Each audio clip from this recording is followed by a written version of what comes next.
અરવલ્લી જિલ્લામાં યુરિયા ખાતરને લઈને ખેડૂતોએ વિરોધ કર્યો હતો। યુરિયા ખાતરની અછત વર્તાતા જ ઘઉંના પાક પર ખતરો થઈ શકે છે। ખેડૂતો દ્વારા ગુજકો બાસોલ પર ખેડૂતોનો રૂપિયા લઈ ગાડીઓ સપ્લાય કરતા હોવાનો ઉપરાંત 5-5 હજાર લઈ ખાતર ભરેલી ગાડીઓ મળતિયાઓને આપી દેવાનો પણ આક્ષેપ છે। ખાનગી દુકાનોમાં પહોંચતું યુરિયા સેવા સહકારી મંડળીઓમાં નથી પહોંચતું। તેથી જો ખેડૂતોની માંગણી નહીં સંતોષાય તો ખેડૂતો રોડ ઉપર ઉતરશે તેવી ચીમકી પણ ઉચ્ચારવામાં આવી છે।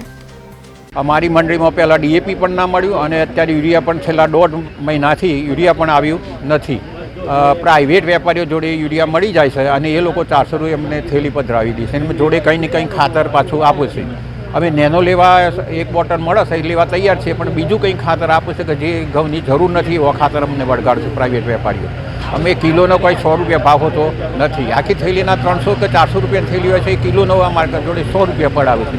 આ રીતે મારે 16 વીઘામાં વાવેતર, મારે 32 થેલી યુરિયાની જરૂર છે, તો મારે કઈ રીતે આ બધું શક્ય નથી કે આટલો બધો ખર્ચો કરીને ખેતી કરી શકું। મારા છોકરા તો અત્યારે ખેતી કરવા તૈયાર નથી અને મને અત્યારે મજૂર પણ મળતા નથી। 350 અમે રોજ આપીએ છીએ છતાં પણ મજૂર મળતા નથી, તો ખેતીમાં 30% ઉત્પાદન મળે એવું નથી।